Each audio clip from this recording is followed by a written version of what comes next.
the family members.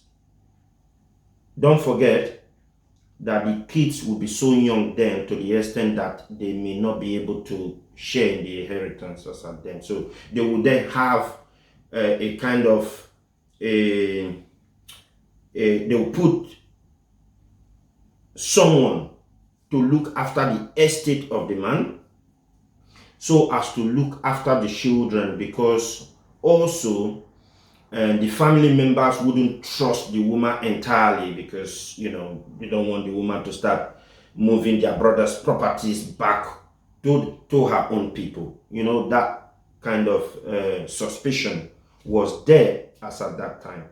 So, but because they would like to retain the woman and give her protection, the woman and her kids, she's kept within the family, and somebody is assigned to look after that woman.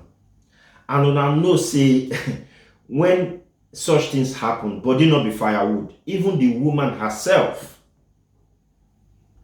cannot just be there. Sometimes one thing leads to another, and most of the time there is an agreement for a remarriage between those two people. As bad as it is, as bad as we see it today, that was the reason why it was practiced. But as we speak, such things are no longer practical.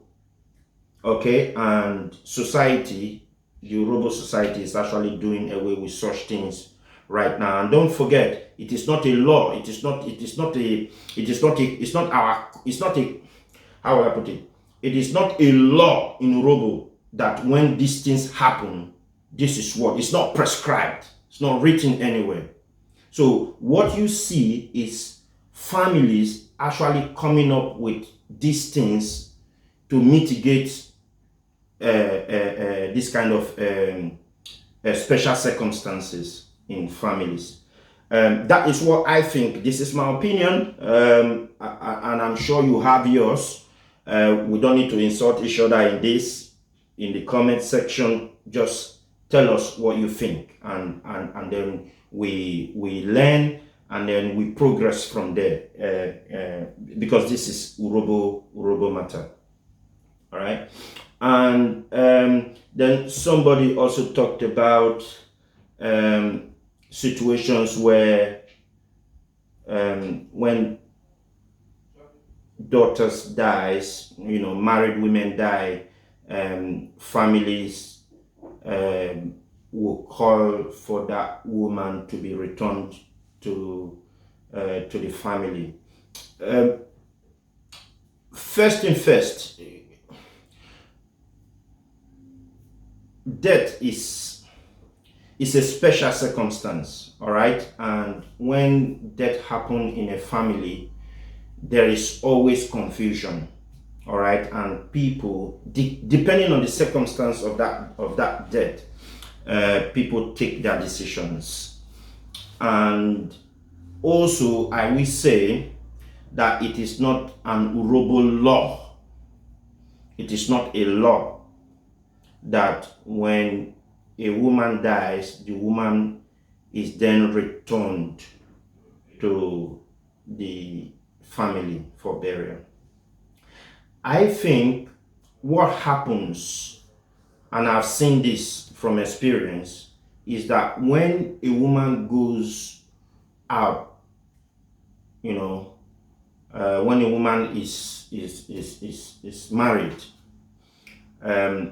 the tendency is that it is seen as not part of the husband's family. All right. So when the marriage lasts for a very long time, to the extent that there is a 20, 30 years of marriage, 40 years of marriage, 50 years of marriage, you will find naturally that the woman would then have become part of the husband's family. To the extent that when that woman dies, there is no question of, oh, we have to return her to her father's compound or to her father's village. All right. Now, I think where we find these kind of situations are when a younger married woman dies, and also it depends on the circumstance of the woman's death. That is when the family of the woman will request for repatriation of the body. And also it is a request. All right. Sometimes these families can be very strong in actually requesting this, to the extent that there could be fights and quarrels and all that. But actually it depends on the circumstance. Okay. And it is a situation whereby there can be compromise and there can be understanding. Like I say, it depends entirely on the circumstance of the death. And I'm talking about a younger woman here, not just any death. Okay. So going forward, also I would like to hear your take, or get your take on this. And then somebody wrote this, that I know that most young girls would jump at abolishing earring. And then he went ahead to say, try it if you can. Okay. First thing first. Okay. I know that Christianity has, taken over our society to the extent that this is just the only thing that most Urhobo people hold on to say, even with the advent of Christianity, there's still earring. But I tell you today, yeah, all right, that there is no such thing. Okay, yeah, just listen to that. Think about it. There's no such thing as earrings. Stop threatening people. All these are things that our parents used to scare us back in the days. You remember the story of the wisest animal in the animal kingdom, the tortoise, yeah. Where they tell you the tortoise is very, very sensible and all that. And then as we started growing up, as we grew up, we find that the tortoise is just a little mama with the shell. Or is he a mama even? Okay, so going forward, then somebody actually asked the question to say, what is Irimi? Okay, and then in the comments, somebody tried to define what Irimi is, and he went, the spirit of our departed fathers, we the Urhobo swear to all the time, the spiritual guardian of the Urhobo culture. When you marry an Urhobo man, traditionally, you and your groom kneel down in front of elders-in-law, who prays and invokes the spiritual fathers to bless the marriage as confirmed by all the family members around. It is this aspect of the tradition that some Urhobo girls hate and end up marrying outsiders or sticking to church or court marriages without demanding their dowry be paid traditionally first. Okay, now this is quite funny. First of all, in marriages, Urhobos do not invoke any spiritual fathers. Okay, prayers are said traditionally. All right, because that is what we used to know before the advent of Christianity. We had our tradition, we had our religion. We used to pray, we make incantations, we do all of those things. The incantations are for the priests and chief priests. But when we pray to our ancestors and we pour libation and all that. But we do not invoke any spirit. What we do is that we pray using our ancestors to guide the marriage and to keep the marriage, for the marriage to be long. All right. Now, it's prayers. Don't forget that that prayer alone and the marriage itself does not keep a marriage, or the marriage ceremony itself does not keep a marriage. It is the two people that have to work on their marriage for it to last long. Okay? That marriages last long or last for a short time depends on the two people who are engaged in the endeavor. All right, so we need to get some of these things clear.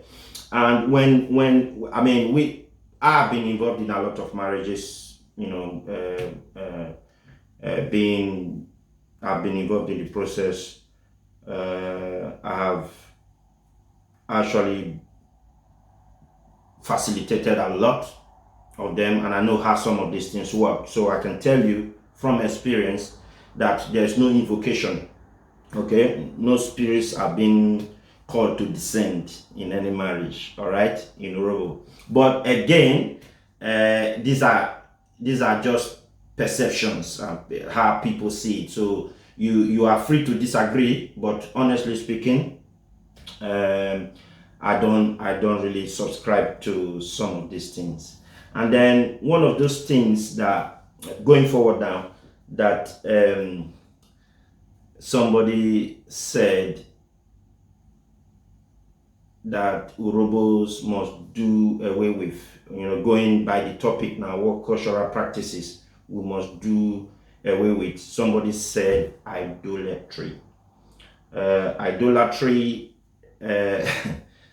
serving idols, I believe that is where he's coming from here. Honestly speaking, when you say serving idols, is he like when you have a carving or an image or what? All right, if that is what you are saying, then honestly you shouldn't actually be in any church, because the first thing you see when you go into any church are photos of Jesus Christ, a white man. That is for me an idol. When you go into the Catholic Church, you see images and carvings of Mary, of Jesus Christ, somewhere that you have to go and kneel down and all that. The crucifix itself, okay, is an image. If you say idolatry, that is idol, because it's something that is made, that you see. That is what is idol, isn't it? So when you have those kind of stuff in churches and you're saying idol in the traditional Urhobo sense, then I do not understand where you're coming from at all.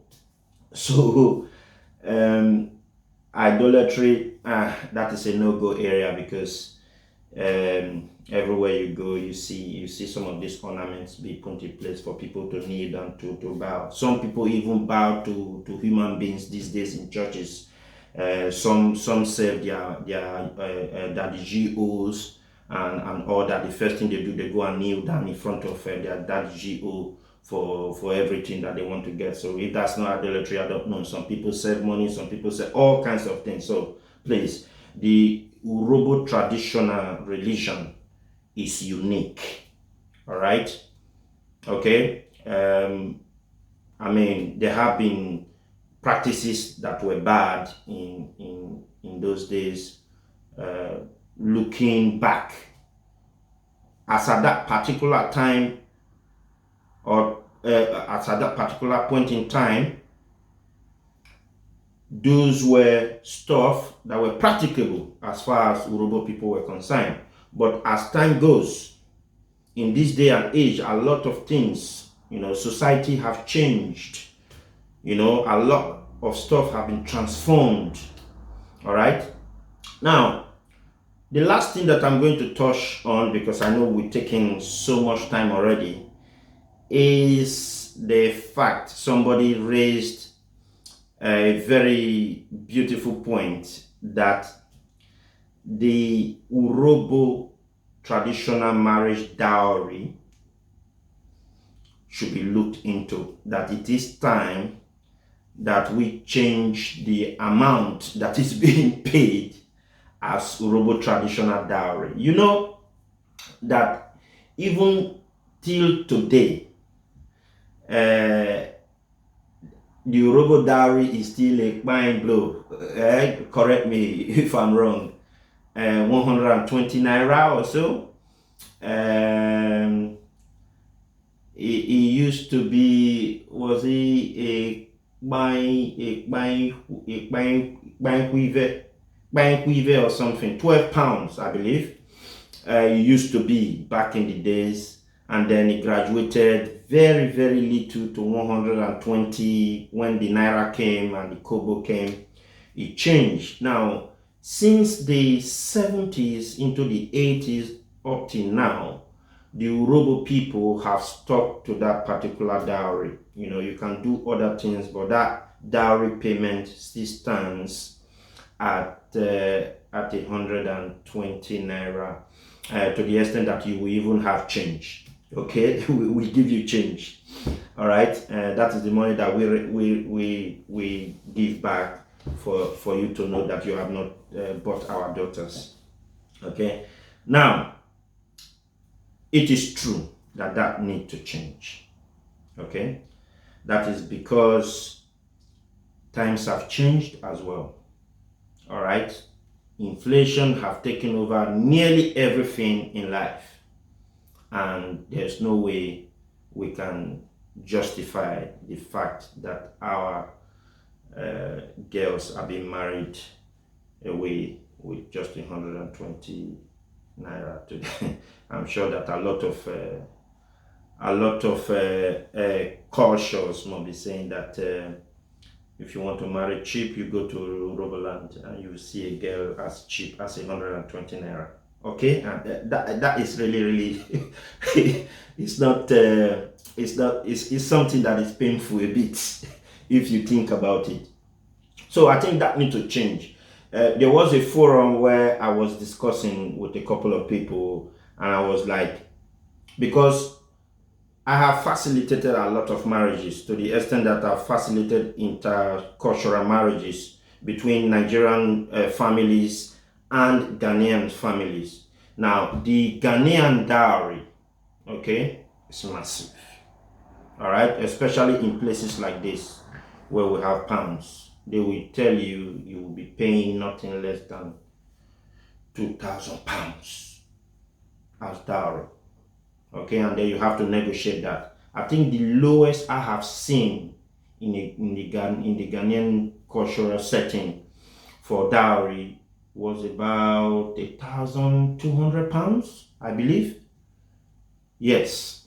Okay, and I do not see any reason why Urhobo dowry should be 120 naira.